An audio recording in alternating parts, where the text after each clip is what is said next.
Today's episode was brought to you by Wild Bill's Fireworks, PopChevy.com, and the Kent Rose Foundation. This episode is also brought to you by TheForkIn.com. Today we welcome our special guest, Blake McDaniel. Okay, Harold, well, we got a really cool guest today, an old friend of mine. Blake's worn a lot of hats. He started out as a booking agent. He's made some award-winning documentaries. He's just a great friend, a really talented guy, Blake McDaniel. Blake, I want to welcome you to Behind the Shed, and on behalf of Russ and Wade, our illustrious cohorts in this venture, we're happy to have you here, and we want to hear a lot about how you got started. I know you're working with some of our really good friends now, and you started with some of our good buddies in the beginning. That's right. And you did some of the hard work, and we want to know about all of that. Yeah, man. Fantastic. Well, look, I just want to say it's an honor being here with you. Any chance to be able to be in the same room with an icon as yourself, it's a real pleasure. Well, thank you. Thank you for having me. It really is. So I started off as a drummer. I love music. That drumming ended up getting me a scholarship at the University of North Alabama in Muscle Shoals, a place that has a rich history of music. Yeah. So spent some time there. I got my music business degree at the University of North Alabama. Then I went on to get my master's in business administration there. And then I packed up everything and moved to Nashville to try to make it in the music business. And so the first job I landed was at a place called Creative Artist Agency. It's a booking agency that represent talents one of of the all biggest. sorts. It is one of the biggest. And best. Yes, that's true. That's absolutely true. And so even though in my mind leading up to that, I thought that I wanted to work for a record label, do the A&R thing, this was kind of a little bit of a detour for me. So it's fine. I ended up getting into it and getting into CAA. I was hired as a temp employee where I was filling in for the receptionist. I was filing paperwork, cleaning the kitchen, making coffee, doing whatever odd jobs that the agents needed me to do. And then from there, kind of worked my way up into an agent's assistant. And so I worked for several different agents in different genres.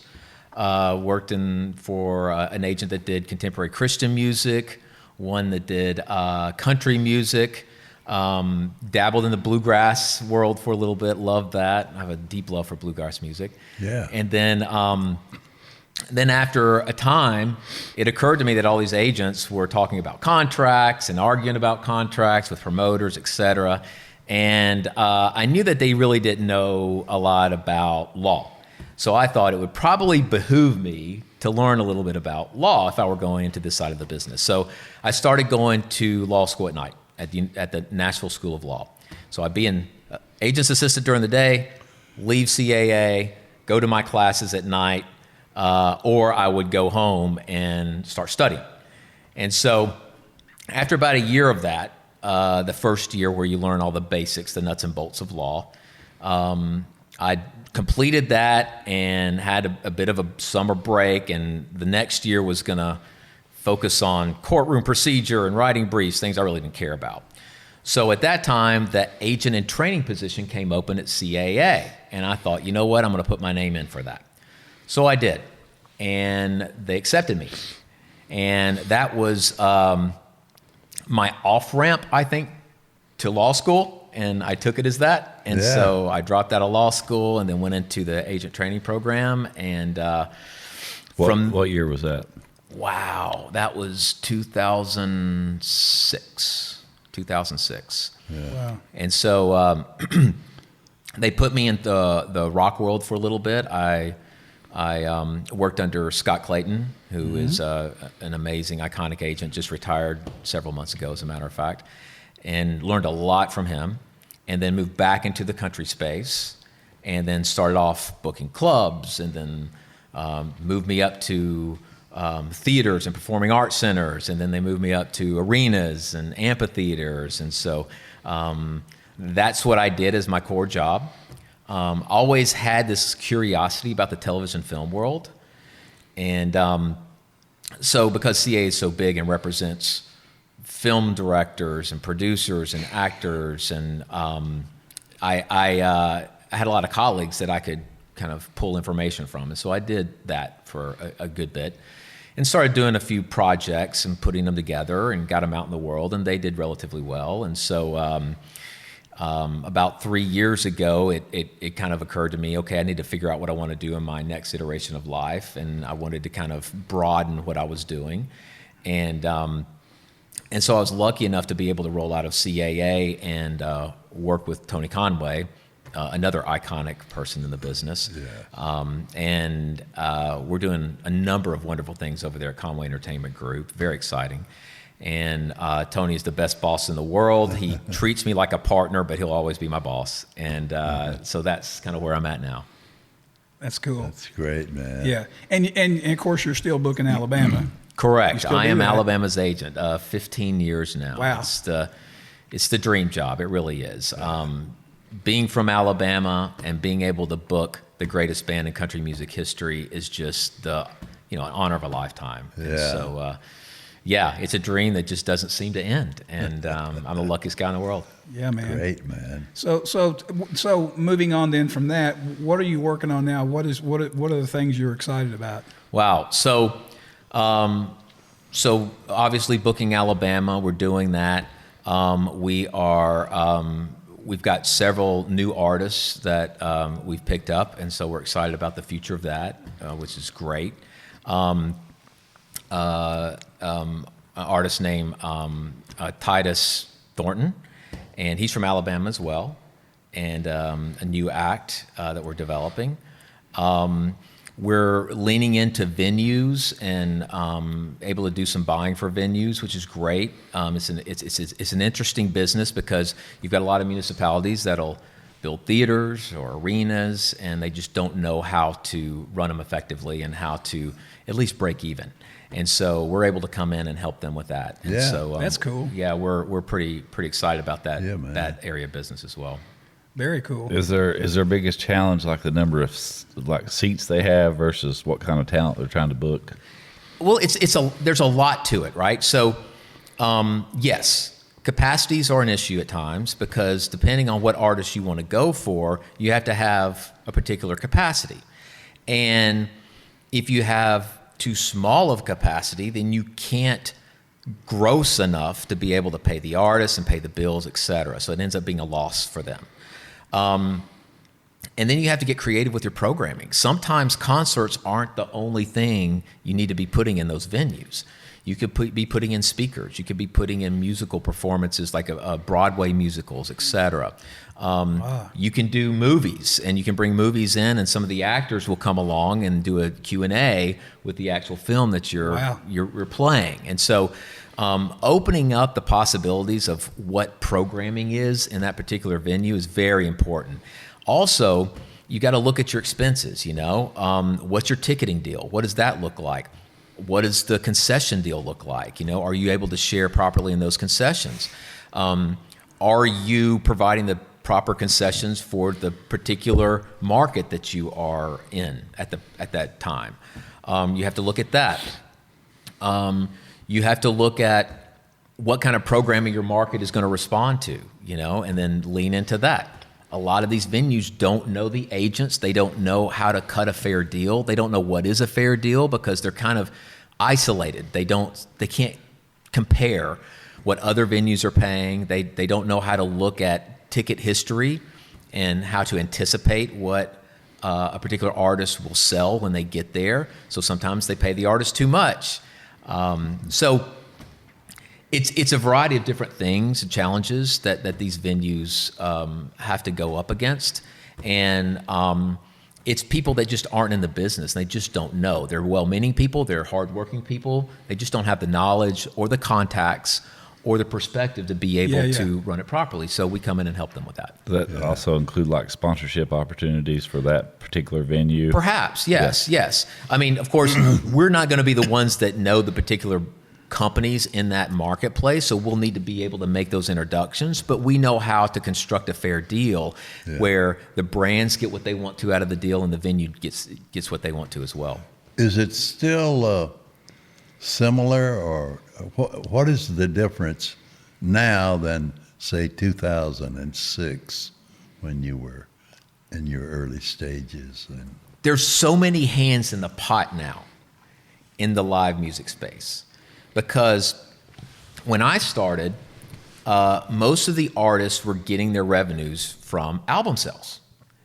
And then when the digital revolution happened, that started dropping. And being in the agency world, we didn't know how that was going to affect us. But what we saw was that we were able to push the ticket prices up a little bit. We were able to, the artists wanted to work more days because they weren't getting the kind of money that they were from the label side of things. So instead of doing a tour of 30 dates to support an album, they would put an album out so they could tour 100 dates a year. Yeah. So we started seeing our business triple.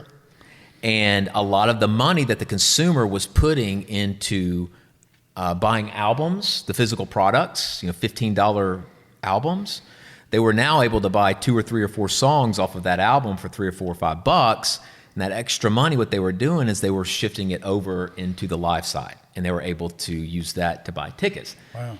And so we saw our business just take off.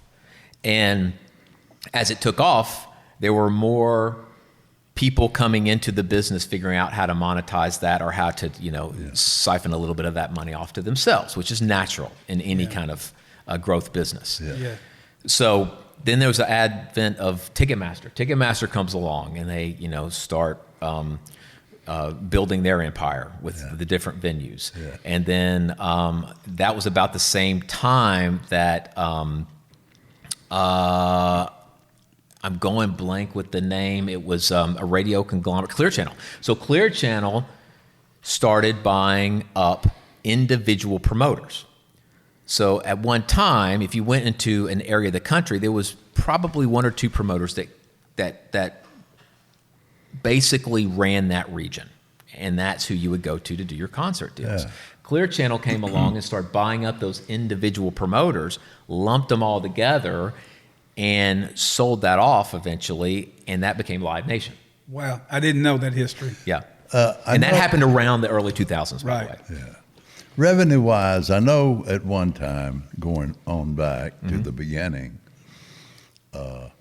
when Alabama was first touring auditoriums and more than 500-seat places. Yeah. If we sold $70,000 in tickets the same day, there would be 70 at least in merchandise sold. That's now, right. how has that changed? It's interesting. Or has it changed? It has. It has changed a lot. So the deals are different now. A lot of times, a promoter would come in and say, I want to buy 5 dates for this amount of money. And you would get that check, and that would be it. And you play the shows, and whatever money came in above the basic expenses and the artist guarantee, the promoter just kept. So that's the way it worked for a long period of time. Agents came in and started negotiating different kinds of deals. Yeah.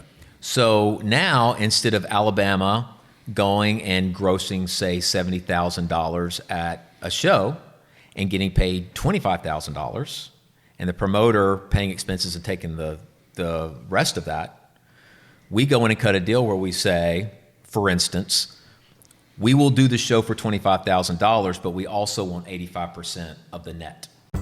Today's episode was brought to you by Wild Bill's Fireworks, popchevy.com, and the Kent Rose Foundation. This episode is also brought to you by theforkend.com.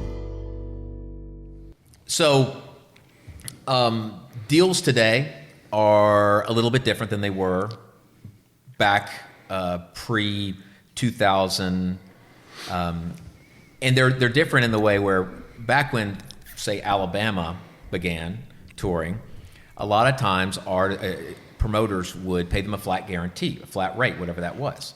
Sometimes the promoters would say, I want 5 dates. I'm going to pay you $25,000 for each date.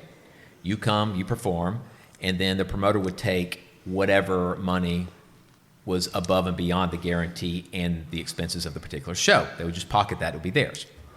Agents came in and started negotiating those deals differently, where now, for instance, if an artist were coming in and getting paid $25,000, the deal would be, okay, we have a guarantee of $25,000 versus 80% of the net revenue. So the deal would be, you're going to pay the band $25,000 no matter what, and then after you put all of your expenses together and lump that all together, whatever's left over, that profit, we split 80-20 to the artist, 80 to the artist. And so it gave the artist more leverage, because at one time, there were decades where the promoters had the leverage. They were making a bulk of the income that came in. Yeah.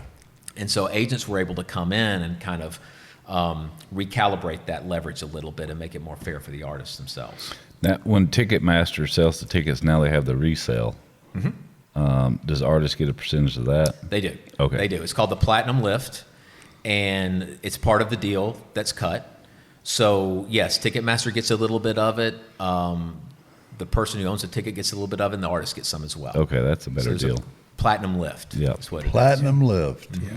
Yeah, Great. so what would happen is if I bought a ticket for Alabama and I got it for face value, I could then go back and resell it on Ticketmaster for 10 times face value, and the artist wouldn't get any of that extra profit, but now they do. Now they do. Yeah. Wow. It's called the secondary ticket market. Secondary ticket market. It's huge. It's massive. And But Yes. in value, dollar-wise, merchandise, is it about the same amount as the cost of that show at that particular venue? it depends. It's funny because some artist fans love the merchandise and some artist fans are so-so about it. So it depends on the artist, believe it or not. I got you. Like Yeah. Kiss. There you go. There you go. Some people will go and they will have to get a T-shirt for that show. Some people have already bought the T-shirts. But yeah, it's really artist dependent. But there is a lot of money in the merchandise game. A lot of it in there. Yeah. But probably some of it has been purchased already online or something. Exactly. There's so many. To your point, that's a very good point. Not just at the show. Exactly right. That's a very good point, because now it's so easy to get your hands on merchandise like that. You don't have to go to the show to get it. Then a lot of the merchandise that would have been sold at the show itself is being, like, as you say, purchased online or in stores or whatnot. Yeah. Well, that's amazing. Go ahead. That's kind of the way that NASCAR did it before Earnhardt. Earnhardt trademarked his name. Yeah. So then anybody that put his name on anything, he got a cut of, and nobody had ever done that before in the racing world. I didn't know that. And then he was able to start then other drivers came to him and wanted to do a deal that he had. Yeah. So he owned a piece of every other driver on the racetrack. So the fact that Jeff Gordon fans hated his guts was great, because he also got a cut of Jeff Gordon merchandise. He won either way. Yeah, that's funny. That's funny. That's great. That's great. funny. So how do you divide your time in all that stuff today? I mean, you're booking Alabama, you're still booking things, you're consulting venues, and I want to get into the film stuff you're doing too, but how do you divide your time? Well, Alabama is my first love and always will be my first love. So they always get the brunt of my time when they need it. Mine too. I can relate to that. Yeah, I've been Alabama's agent for 15 years now, and it's That's been great, man. It's been, I'm the luckiest guy in the world to be able to do that, and so as I said, coming from Alabama, being able to represent the greatest band in country music history, it's the honor of a lifetime. Yeah. And so I make sure that they're always my priority, and they are. So, but they do maybe 30, 35 dates a year. And so we'll focus in on that, get that done. And to answer your question, how you divide your time up, it depends on where I'm needed. And luckily I have some amazing colleagues at Conway Entertainment Group. And anytime we need help with something, we're always willing to jump in and help out each other. Yeah. So there are times when Brandon needs some help booking Randy Travis. And so I'll dig around and find a date or two to kind of help fill out a weekend for him. Sometimes I'll need a little help with Alabama. He'll jump in and help me out with that, when needed. And So it ebbs and flows, the business, and we do a really good job of delegating and making sure that everybody's bandwidth is properly taken care of, so no one's overwhelmed. And so that way, and we're able to synergize these businesses too in a really interesting way, because we're booking Alabama, we kind of know what the dynamics are out there for the venues, and we're able to kind of speak to that with the venues themselves. And because we're able to know these agents and the promoters, it all kind of synergizes together. And when we're at a venue and the venue's needing to bring more shows in there, we know the promoters to call to say, hey, you should consider putting more shows in this particular venue. And because they've worked with us in other capacities, they're more willing to do that. Yeah. So we really do a really good job of synergizing those businesses together so everybody wins. Right. Okay, so you're booking talent, and now I know you got into the film business a little bit. We talked about that in the past. Tell us about that too. What you're doing with that? So while I was at CAA, I had a couple of ideas that I wanted to pursue. Of course, I was a booking agent, so that was a bit outside of my lane. So I took these ideas to one of our clients that I knew very well, a production company called Believe Entertainment. One of them was called American Anthems. The idea was to get an artist, pair this artist up with an everyday person doing extraordinary things, something that was inspirational. They had overcome odds. They were helping their community in amazing ways. And then have that artist spend the day with this person and learn why they were special and what made them unique. And then after that day, the artist would leave, and they would meet up again the next night, whether it be a showcase or a dinner or something like that. We would get all of the person's friends and family together, and the artist, without this person knowing, would come out and say, you affected me in these amazing ways and inspired me to write a song about you. Here's my gift back to you. Here's your song. And then would sing the song to them. And that was the show. And so from the moment I came up with the idea to the moment it actually made it on air, it was on PBS, was about 7 years. And so, but it did really well. We got 4 Emmy nominations and won an Emmy for Jennifer Nettles for Best Song. Yep. Which was way really to go. great. Yeah, man. It was fantastic. So that was one of my projects. Another one that I came up with was there's this hip hop group, Run DMC, probably the most important hip hop group in that genre. Yep. Because they're the ones who actually took that genre and spread it worldwide. Right. And crossed all these demographics that never were touched by hip hop music at the time. So I believe that they needed a documentary. So I was able to sign the band as a client, and then talk the band into doing a documentary with a production company. So I did what's called packaging. So we packaged the producer with the band. We got a director to come in to direct. We were able to take that package and sell it to Peacock. And then during the pandemic, we went to work on putting a documentary together. So it was a fun and interesting project. We got that out into the world and got a Grammy nomination for that one, which I'm very proud of. Yeah, man. And then, so that was that project. So I have a couple others that I'm kind of in development with right now, and Tony's kind enough to let me kind of dabble in that and kind of, scratch that itch as I'm doing everything else. Yeah. Wow. That's so cool. Yeah. That's so cool. Yeah. So, but you have more plans to do more of that stuff? Or if, like, as I know you, as long as I've known you, I've got an act, I need a booking agent. Are you looking for that anymore? Are you trying to move away from that, keep what you got and move away? Or is it more about the shows you're doing? That's an interesting question. So at Conway Entertainment Group, we're always looking for something special. And if something comes forward and we see a vision for it and we think that it's a good match, then yeah, we'll go in and we'll do that. Cool. But what's great is that it feels like there's no end to great ideas and great art. And in my mind, I just want to support great art and great artists and get it out to the world in a quality way.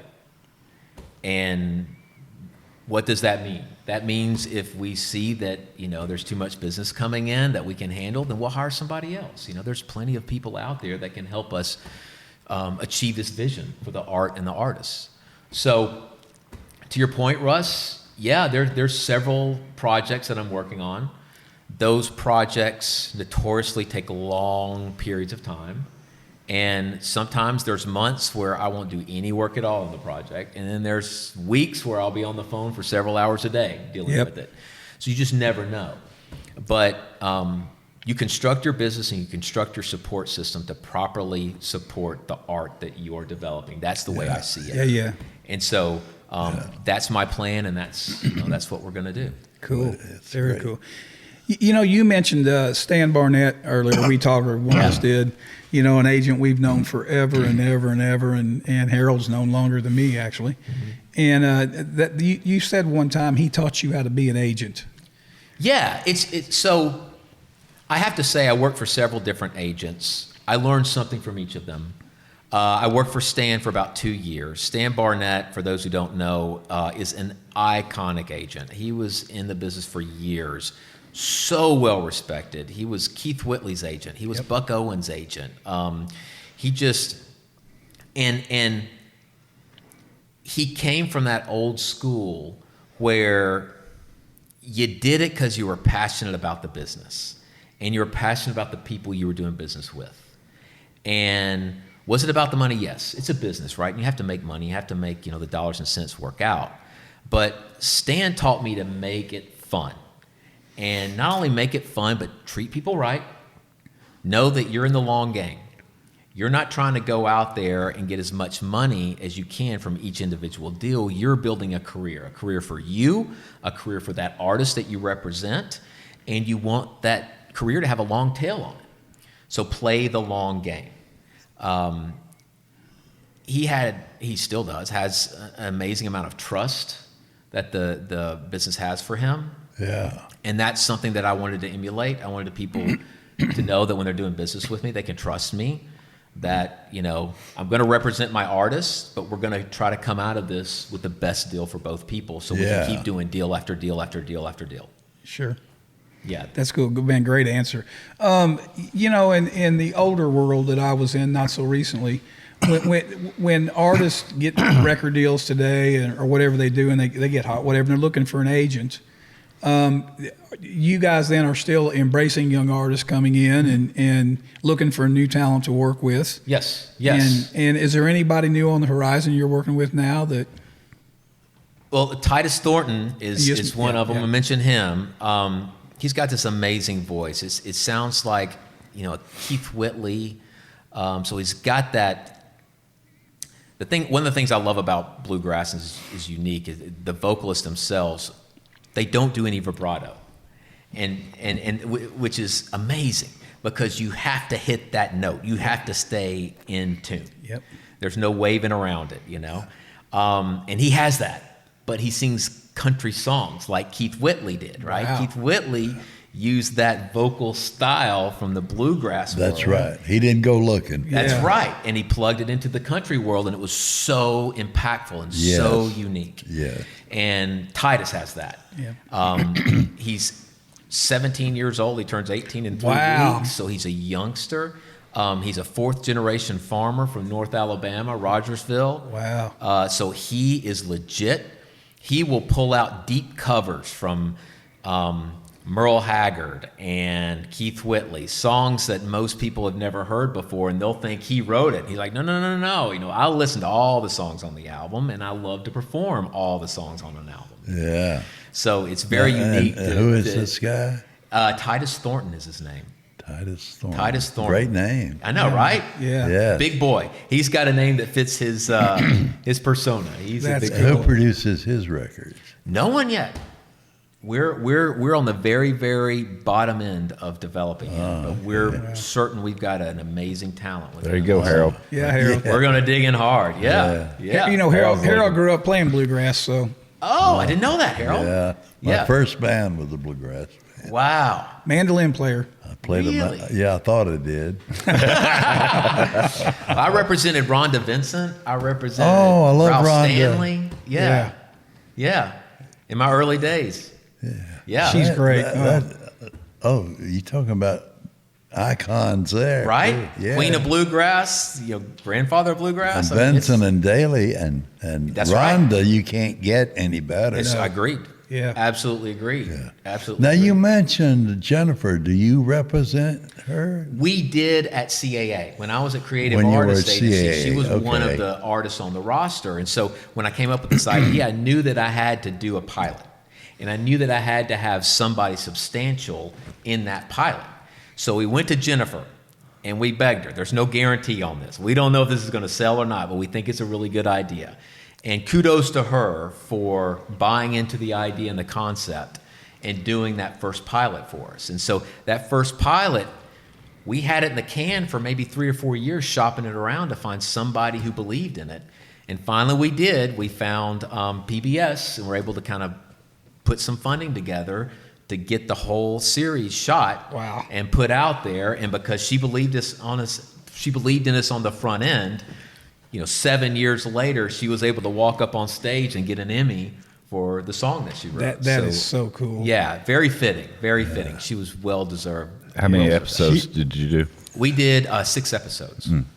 Yeah. She's an incredible talent. Agreed. I've been in the business a long time, and I've never tried to cover a hit by someone else. And I wouldn't say she covered a hit, but she covered an iconic record and did it better than the original. And I've never heard anyone sing any better than she did when she did Little Drummer Boy. Oh, I haven't heard that. Oh my goodness. Little Drummer Boy. It'll destroy you. And the original was done, I'm going blank. Harry Simeon Corral. Really? Yeah. You went way back. Really? Yeah. And she did it, Did I Bing bet Crosby I played do it. it? I bet I played it in the month of December. I probably played it 100 times. Wow. Now I know Bing Crosby probably has the most famous version of it, right? Little Drummer Boy, I'm not sure. I don't know. Well, much of it. a lot of people. Johnny Cash had a great version. Oh, really? A lot of people. Okay. Yeah. Okay. Yeah. Which is even a bigger compliment because all the people that have cut it. Yeah, that's what I'm saying. I never had the confidence to try and cover someone else's hit, with another artist. Yeah. And I know she wasn't trying to do that at the time. Of course. She was recording a Christmas album. Of course. And what do? You go get the best stuff you can find. That's right. That's what she did. That's right. Only the way she did it, I don't know who produced it, but it's the most incredible cover of a song I've ever heard. Wow. Well, to your point, she is an incredible talent. She's an actress. She's a singer. She can do it all. She's all of that. Very beautiful. Exactly. And it feels like she's just now hitting her prime. And like coming into her own in this season. It's really fun to kind of watch that. That is cool, yeah. You've mentioned that record a bunch of times. I knew when he said Jennifer, you were going to ask about that. He's mentioned Matthew two or three different I'm times. such a fan of hers and of her singing. Yep. Yeah. Yeah. So I guess I asked this a minute ago, but I'm going to ask again because I'm not sure I remember. How many acts do you guys do right now? How many acts are you booking right now? Not just you, but the company. Okay, so because CAA was 1 million. That's right. Yeah. That's right, and which I loved because I'm a guy who doesn't like monotony. I like to change things up. Yeah. And that was a great part about CAA. A good part about where I am right now is we're able to kind of focus and dig in on artists themselves. So we manage several artists. We have Alabama, and then I book Alabama. I'm the agent for Alabama. Tony Conway is the manager, and so is my colleague Brandon Malden. And then we manage and book Randy Travis. So we do that. We manage Exile. We manage Lori Morgan. Oh. We manage Mark Chestnut. Wow. We manage the Keith Whitley estate. Right. We manage a band called Troubadour Blue. They're kind of an Americana act, really good. Got them. Then we have Titus as well. So some artists we manage and book, some artists we just book, and some artists we just manage. So what we do is we look at the artist, we look at their career, we look at where they want to go, and we put the best team around them. And if there's somebody else out there that's better to serve them in any capacity, we're fine doing that. We do what's best for the artist. That's the way we look at it. Right. And so I'm guessing over there that sometimes it's all hands on deck. You say I book them and the management. I mean, you get involved in management sometimes. Absolutely. Okay. Sometimes Tony will say, "Hey, I've got an idea. Do you know anybody?" "Yes, let me call them." Or, "Tony, have you thought about doing this with that artist? I can help out if you need me to." I'll get stuck with a date with Alabama, and of course, Tony is. I don't know that there'll ever be a more iconic agent than Tony Conway. No, he's a good one. If you go back and look at the artists that he's represented and the things that he's done, it's just inconceivable all that the another way agent. back. Oh, Yeah. really? Right. And it's inconceivable that one single person can do what he's done in his career ever again. Crazy? I just don't know that the business is set up for that anymore. No. So that being said, if I get stuck with Alabama, I can go in there to Tony's office. Whatever situation I can bring to him, he's gone through it before. He's already done it. Yeah. And he can say, "Blake, here's what we do." Or, "Blake, here's how you handle it." Or, "Blake, let me call somebody for you." He's just Yeah, the man. best. He is Yeah, the man. best. So to your point, there's a lot of synergy that goes on. And I love every single person I work for. And I want to see them succeed as much as I want to succeed. And they feel the same about me. And it's a great environment to work in. And so because of that, when there's an all hands on deck moment, we all get on deck immediately. That's so cool. You know, when I was working with Harold at the Music Mill, it was that way. You know, it was a team and fun. You're talking about, enjoyment, everybody connecting. There's nothing better than a team working on something. And I can go over there. If I got this, you go ahead. You know, it's so cool when it works that way. It's great. Yeah. It's very unique. Yeah. And they can actually do it. Yep. It happens. Yeah, that's great. Right. Yeah, and we celebrate each other's successes as we would celebrate Yes. our individual Yeah. successes. Yeah, man. Yeah. It's a great second half of my career. Great place to spend it for sure. Yeah, man. That's way cool. So what were we mentioning a minute ago? Somebody the bluegrass record. Harold wants to make a bluegrass record. He'd love to produce a bluegrass record. Really? I've already Doug is already going to hire him previously for another record we were talking okay. about. So we want to get Harold in making some more records. I love it. Now I've turned into his agent and manager too. So I'm kind of following your path a little bit. Well, good. We got to find a bluegrass act for him then, right? Oh. Well, you got Titus. I guess Titus could do it. I'm putting do him a on the bluegrass spot. country kind of version. Maybe man. that's what we do. Yeah. Love it. That's fun stuff. I got to hear him. Yeah, man. Yeah. I got to hear him too if you're that Okay. excited about it. Yeah, we'll play some music after this is over with. That's way Well, cool. Yeah. That's way cool. We got to hear that drummer boy song. Yeah, we Yeah. got to hear that too. Yeah. Man, he's been talking about that record for a couple of years. Well, it's just, it's special. I had nothing to do with it, Yeah. but I can't get it out of my mind. Wow. It's just, That's what it's supposed it's to do. part of my catalog now, Yeah. Yeah. of things I love. Absolutely. Yeah. Yeah. Hey, something I'm interested in is the Randy Travis thing. Yeah. I haven't seen what that is or anything, but that's how does that work? I haven't seen him live doing this thing. How do they do that? So it's a very unique experience, and probably, I don't know if it's ever been done before. Of course, Randy, an iconic Right. artist Yeah. in his own right, suffered a stroke maybe 10 years ago. I hope I've got that right. Which left him in a state where he couldn't sing anymore. And so it's just not fair to someone who has contributed so much to the institution of country music to not be able to make a living in the final part of his life and career. And so Tony, being the amazing man that he is, and in addition to being a businessman, thought the same way. So he said, okay, we got to figure this out. So he dug in, along with Randy's production manager, tour manager, Jeff Davis, who's been with him for years as well. And so they came up with a concept where they would get Randy's original band together. They found a surrogate singer, a guy named James Dupree, that sings very similar to Randy. He's a younger guy. And put together this video montage of this vintage footage of Randy performing in concerts.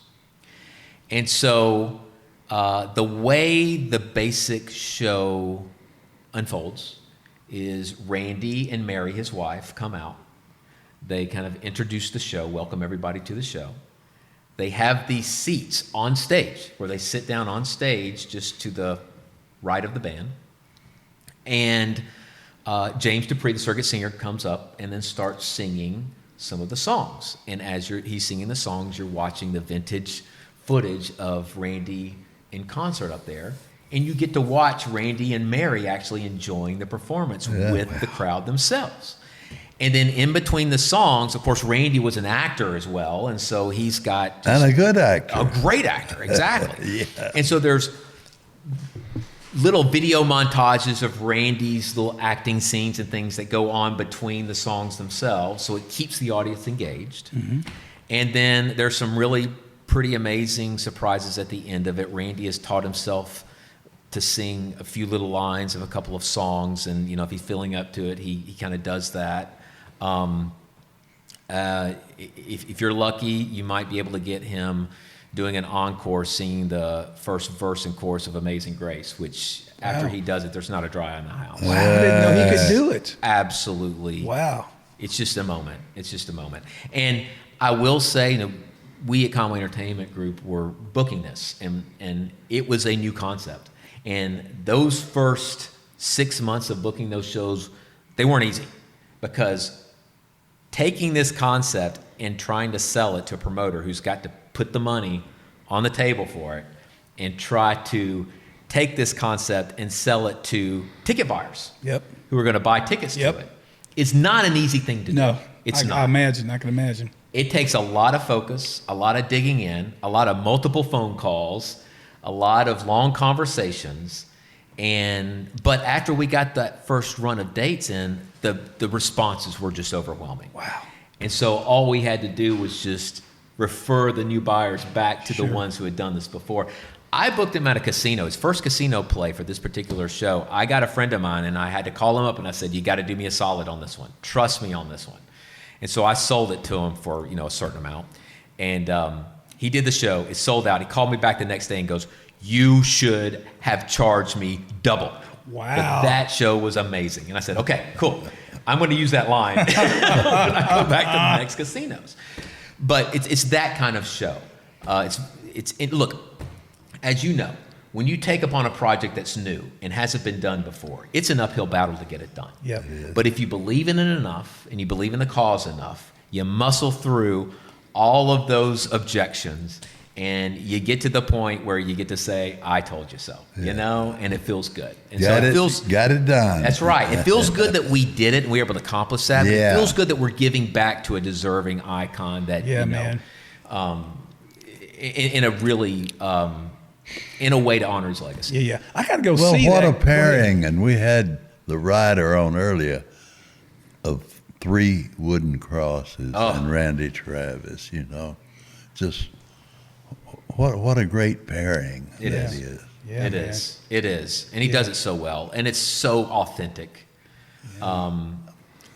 Whether he's singing about faith. It's so or he's unique and different, and it's so good. It is. And it is authentic. It is authentic. You're exactly right. It's him through and through. Yeah. I got to see that show. That was the question. I haven't seen it, but nobody's ever done that before. That's right. That's something I've never seen. I got to see it. Go ahead. I'm sorry. It's kind of like And also, I'm sorry. Go ahead. Go ahead, Wade. I was just describing it. It's kind of like when Johnny Cash had the Hurt video, Yes. because you're watching him kind of perform, Yeah. but you're watching all the clips of when he That's was a young man and right. wild, and That's right. and this is where it's led to. That's right. It's so powerful. It's a powerful moment to see the person where they are now and to be able to juxtapose that with where they were and how they came up. Yeah. Absolutely. Yeah. Yeah, I got to ahead, see I'm that sorry. show. I got to see that show. Well, I was just going to say that I can't even tell you the name of the movie. He was a detective or lawman of some sort, Randy, in this movie, and I was watching it. I got to thinking, you know, if this guy doesn't want to sing anymore, all he's got to do is go to Hollywood. You know, that's exactly right. He was so authentic That's again, right. and it's like he had been in acting school all his life. You know, it was so natural. And the only one that I can compare that to, like you say, that had that natural ability was Christofferson. Because Christofferson made that change very seamless. Same with acting. Yep. Yes. Yeah. Dwight Yoakam's another. There's another one, Right. exactly right. Dwight's exactly right. I Absolutely. forgot about him. Yes. And Randy was the irate juror in the movie The Rainmaker. Do you remember that? That's right. I didn't remember that. Yeah, Wow. Francis Ford Coppola directed that, but like he was a juror that goes off in the courtroom and he gets tackled. And, Yes. Yeah. Wow, I got. The bailiff in that movie's from Paintsville, Oh wow, and he's the one that tackles Randy Travis. wow, wow, that's crazy. I didn't know that. Wow. Show business. Yeah, That's right. man. Isn't it great? It Yeah, is. man. That's It's the the best. best. It's the best. Yeah, man. So, what's the next thing you're? I mean, I think I asked this earlier before we stopped, but what's the next thing you're working on that you're really? Is there anything you're really excited about? That you're just starting on something new? Well, I'm not going to get too deep into it yet because I don't like to let things out of the bag before, you know, they're ready. But I've been working for a long time on a project with the Vatican. And so it's having to do with music that has been lost over the centuries from master composers. And my partner has been able to find this music. And it's just a treasure trove of it. It's so much to go through, but we found some jewels in there. And so we are constructing a docuseries that will reveal that music to the world, and hopefully, in the way we're putting the format together, bridge the gap between the classical and contemporary, where actual young kids will find it accessible and enjoy it as well. So I'll leave that there. Well, you're following. There you go, man. You're following his footsteps. Nobody would have thought of that. That's what you say about him. You know, he's lost his mind. I love that. That is so cool. Yeah. So we've got that, and I've got a couple of other smaller projects that I'm developing. I say small. They could be big, but they're in the early development phases of it. So that's really fun and exciting. And then, as I said, I mean, I love with Titus, I love being able to dig in very early on something that you can just close your eyes and see performing on, you know, an arena stage one day and say, all right, let's get going, you know, and move that along. So that's it. That's it. I'm keeping my focus, and we at Conway Entertainment Group try to keep our focus on projects too, to make sure we're giving them the proper support to get it up and develop it the way it needs to be. That's way cool, man. You think that Vatican music's overdone? That's cool. That's unique. That's cool. Could be, yeah. But I mean, man. it's something I've been working on for years, and luckily the other projects that I've done took a long time to get done. So now I have a sense of patience that I didn't have before, making sure we have the right partners, it's positioned correctly, it's developed correctly, and so when it gets out there, it's going to be a quality project that we think the marketplace is going to respond very well to. That's So cool. that's our philosophy, and that's kind of how we're doing it. Way to That's go. way cool. Yeah. That's way cool. Yeah. Well, good, man. Y'all got some more questions? I'm trying to think of something else. Anything we can cover? Can I turn this around You a little can. bit? Would Go. you be okay with Go. that? So, as we mentioned before, I've been the agent for Alabama for 15 years. It might have been mentioned before, but Harold was first producer for Alabama. So it's interesting to me because we're kind of bookends on the career of the greatest band in country music history. And that's one of the many reasons that I'm excited about sitting here. But I would like to know a little bit about your experience, Harold, with Alabama. Like, how did you find them? How did you hear about them? Let's start off one question at a time. How did you hear about the band Alabama? And I bet were they wild country back then? They called wild country? were wild country. Okay. And there was, well, it's hard to find a starting point, but they were on an independent label. Okay. And there was a company in town, and you may remember it, called Nationwide Sound Okay. Distributors. Okay. And they distributed independent product Okay. and promoted it at radio. Okay. And so I had a great relationship with them in that I had produced a lot of independent artists Yeah. and people coming in with,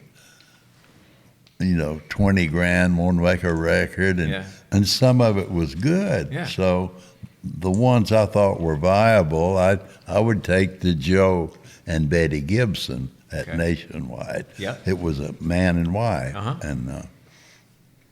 and we were always that. She was a great music person too, and we were talking about music all the time. Mm-hmm.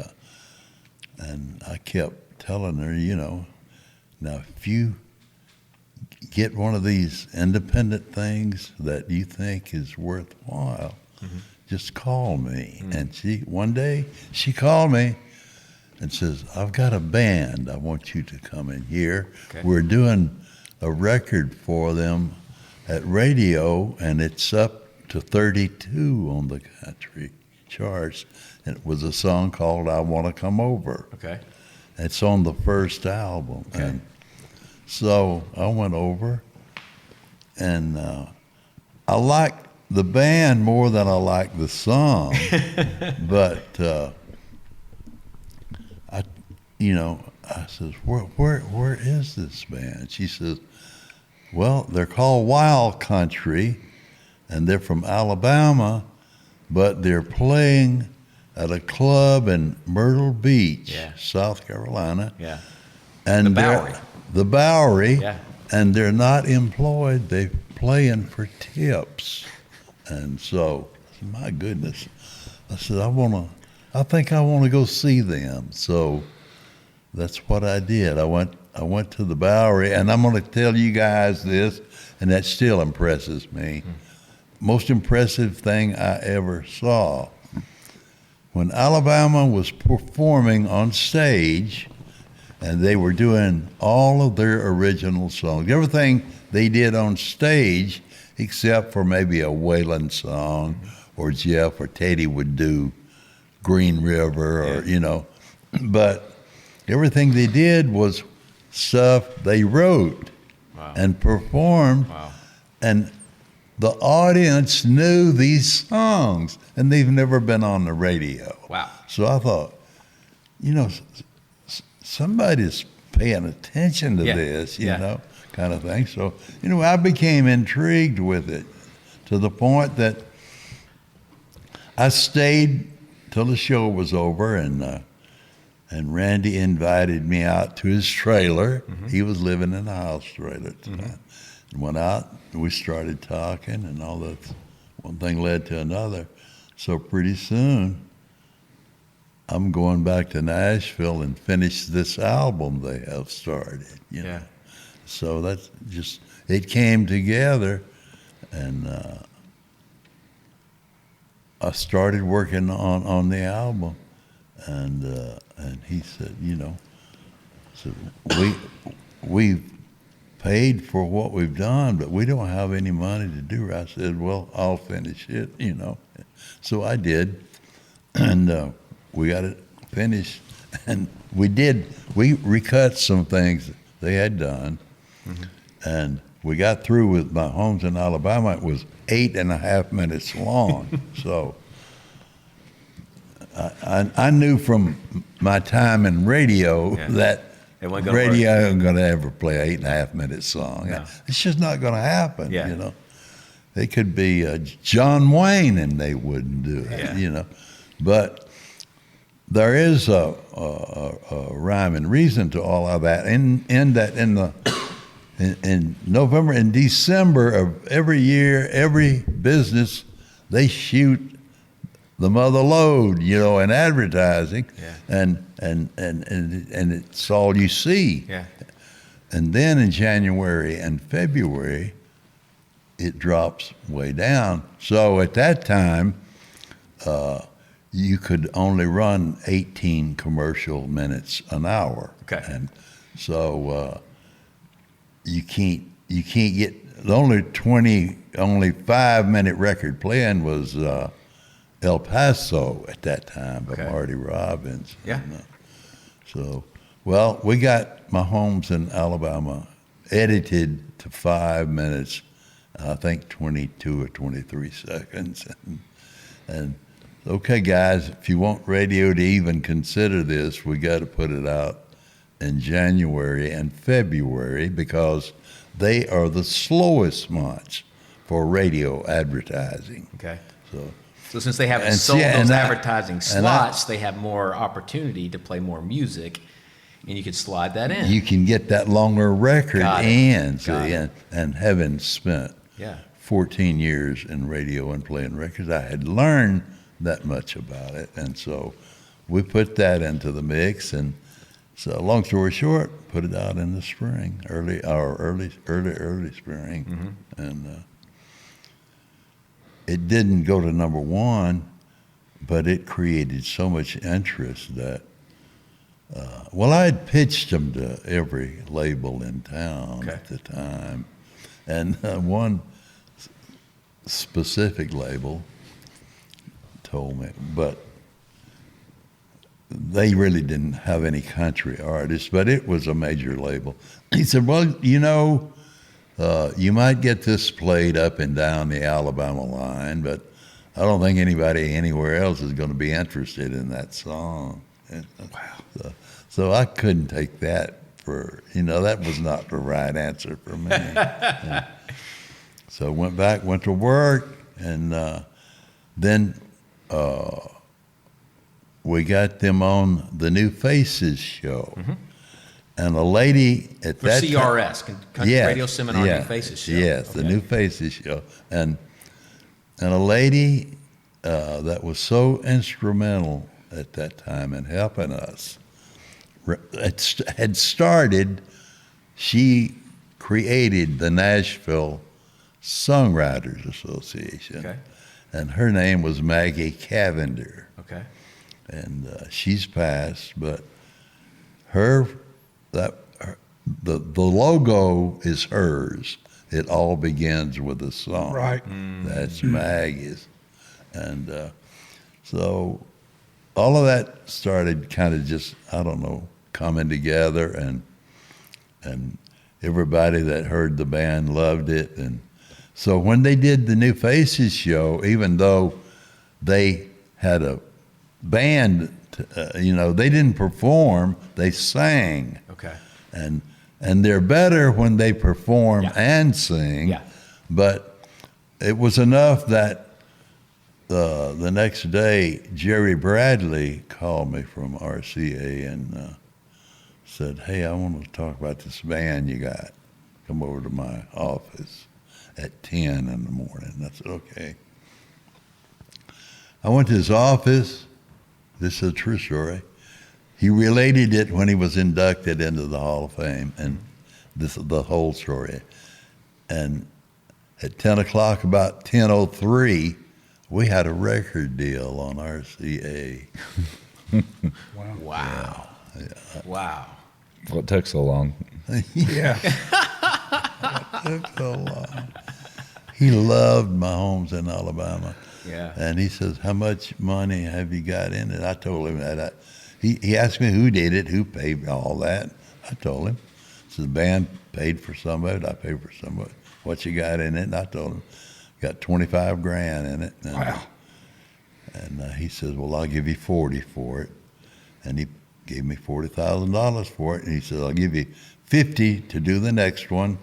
And if it sells more than 200,000 pieces, you know, whatever you budget you want, you can have it. So they thought and he told me, says, if we sell 200,000, this will be a good deal for us. 5 months, it was gold.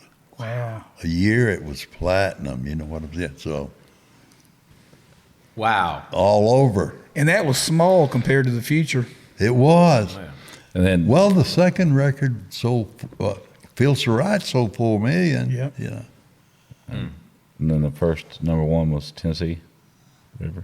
Tennessee River. And then how many? And after then that? we had 20 more number ones after Tennessee River Consecutive. consecutively. Wow. No interference. That's one. incredible. Nobody will ever top that. No, no. That's why they're such an iconic band. And they wrote half of them at Yeah. least. What's interesting about them, though, that looking back, is that there was no ego involved in song selection.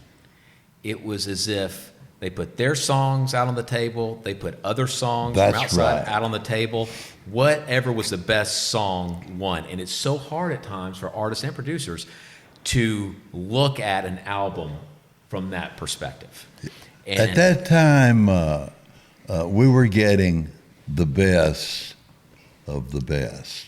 Everyone wanted an Alabama cut. They wanted to be on a gold record, you know. So we were getting so many great songs that we couldn't even cut, yeah. you know.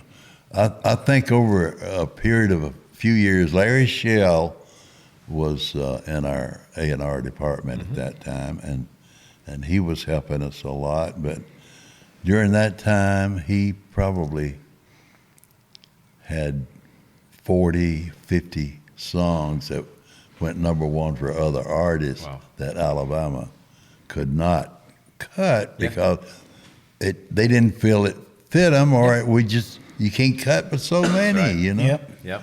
So it was that kind of atmosphere, and we were getting the best of the best. Yep. Yeah. First call, you Yeah. know.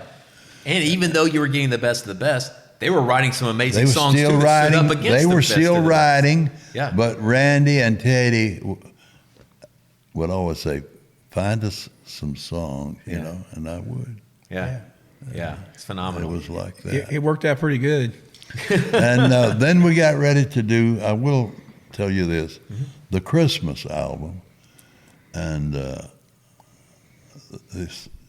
Randy said, "Harold, we want to do a Christmas album." I said, "Really?" And he said, "Yeah." I said, "Well, if we're going to do one, I would like to do one of Christmas songs that no one has ever heard." I said, "I don't know how many different ways you can do Silent Night, Yeah. but it's been done." Yeah. You know. So, and they agreed. They agreed. Wow. And they were kind of thinking on that line too. That's great. So I said, "I'll start searching for Christmas songs." So I called every publisher that I had a relationship with and would talk to me at that time. And I say, "Hey, if you've got a Christmas song that no one's ever cut, I would really like to hear it, you know." Yeah. So, boy, they started rolling in.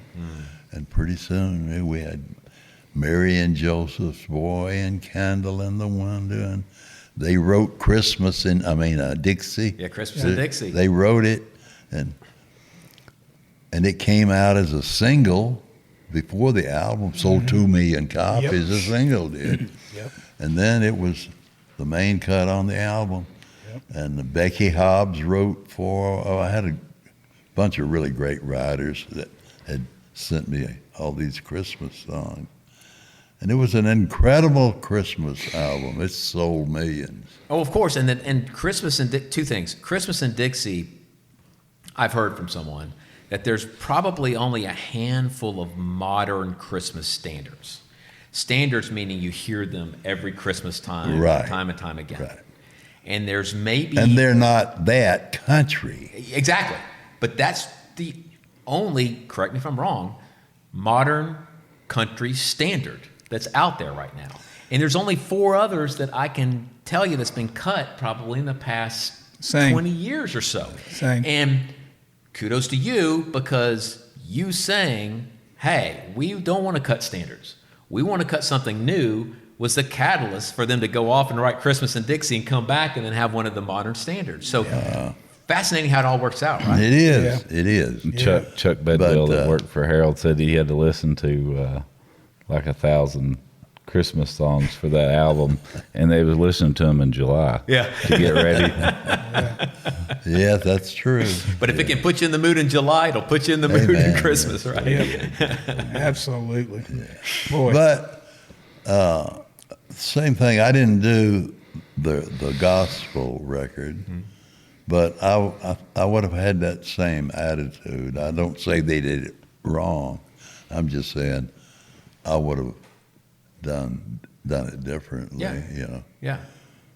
I would not put "I'll Fly Away" and "There's Power in the Blood" because you know there are other things really good that no one's ever heard. Yeah. You know. Yeah.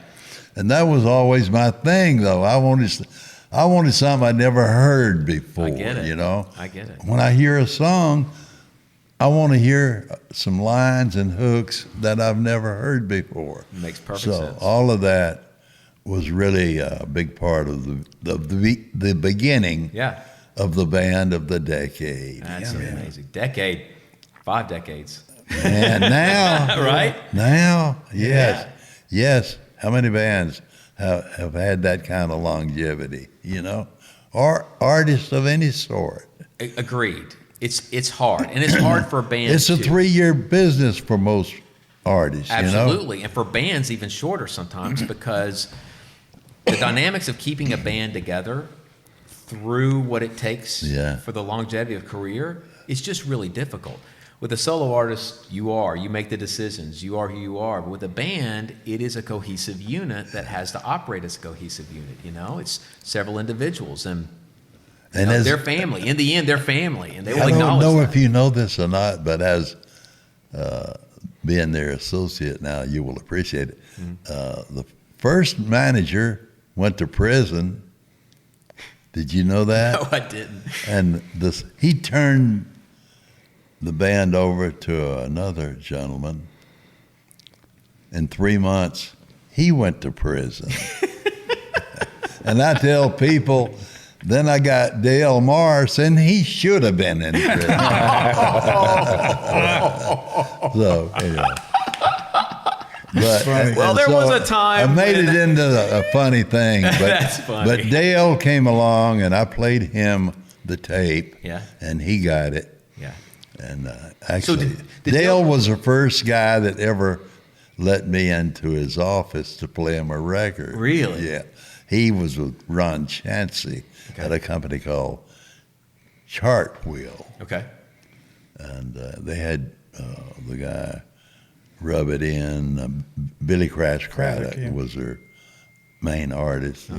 But Dale was receptive, and we had kind of become friends over the years. Yeah. And this is a couple of years or so after that. So I took Dale the tape, and he wanted to manage him. And So that was the first album. So you took him a copy of the first album before it was released, and is that what you're saying? And that's when he decided to do it. No, it was after that. Really? Yeah. Really? Yeah. Wow. Fascinating. Yeah. Fascinating. Yeah, we had already gotten the deal. Okay. Yeah. Okay. And Yeah. Yeah. And Del, interesting time. it is interesting times, and that's, Del's an icon. I mean, Del. Yes. Being able to have the vision to. I guess he was with them how many years? Wow. 35 maybe? 35, something like that. Yeah. 40, 35 Yeah. years. Yeah, probably 35 years. He and the promoter back then, what was his name? I know his name. He was a great guy too. Yeah. Yeah. Man, who ever saw that coming? I mean, No you one thought you saw had it. You thought you had a hit record, but who saw that coming? Who would you know? have thought that? Yeah. Yeah. Yeah. Oh well. And still going. Yep, still And going. still and, going. and in good and capable hands, I think. Yeah, man. And at that time, Randy Owen, he could have been Merle Haggard. He could sing country songs like, man, he did it with so much soul and authenticity. Yep. I guess is Yep. the word. Yeah. Yeah. What a great band. Yeah. Yeah, I remember when I first signed them, it was just a surreal moment for me, of course. 'Cause growing up in Alabama, if you turn on a country radio station, you're going to hear an Alabama song about every hour. Yeah. That's just part of it. Even now. Even now. And everybody in the state of Alabama reveres them. They're like deities. They walk on water, wherever, as soon as they cross the state line. Yeah. And so I remember when I got word that, they were going to choose me to be their agent, it was just a surreal out-of-body experience. And so, of course, we were all celebrating, because this was like a big thing for our office and for us. And I remember after that, everything quieting down a little bit, me shutting my door, going to my office and putting my head on my desk saying, I cannot mess this up. Because if I do, I will never be able to step foot in my home state again, That's funny. I just felt this massive burden be placed on me. But they're the greatest guys ever. They are. They really are. They feel like family. They make people around them their family, and they treat them that way. And it's a very special thing. Very special thing. Yeah, man, that's cool. Yes. Well, man, Blake, I want to thank you a bunch for coming by here today. Awesome. We were excited to do this. I'm so glad fun. we got to hang and do this, Wade and Harold, and man, it's been great. Yeah. It's been great. What a great story, man. I wish you so much more success. You've done so great, man. Thank you so much. You were a really great group of people, including Tony. Yeah. I love Tony Conway. Everyone does. Yeah, man. Yep. Yeah, Absolutely. man. That's I cool. admire him so much. Yeah. Yeah. All right, guys. Thanks for having me. Blake, thank you Really so appreciate much, it. brother. Thank you, Russ. Thank you, Blake. Guys. Thank you, Blake. Today's episode was brought to you by Wild Bill's Fireworks, popchevy.com, and the Kent Rose Foundation. This episode is also brought to you by theforkend.com. Tune in next week to the music station, WWCC with Harold Shedd, broadcasting live from beautiful downtown Bremen, Georgia, 1440 on your radio dial. What you just heard just happened. Thank you for listening to Behind the Shed. We hope you enjoyed it. Tune in next week as we go Behind the Shed.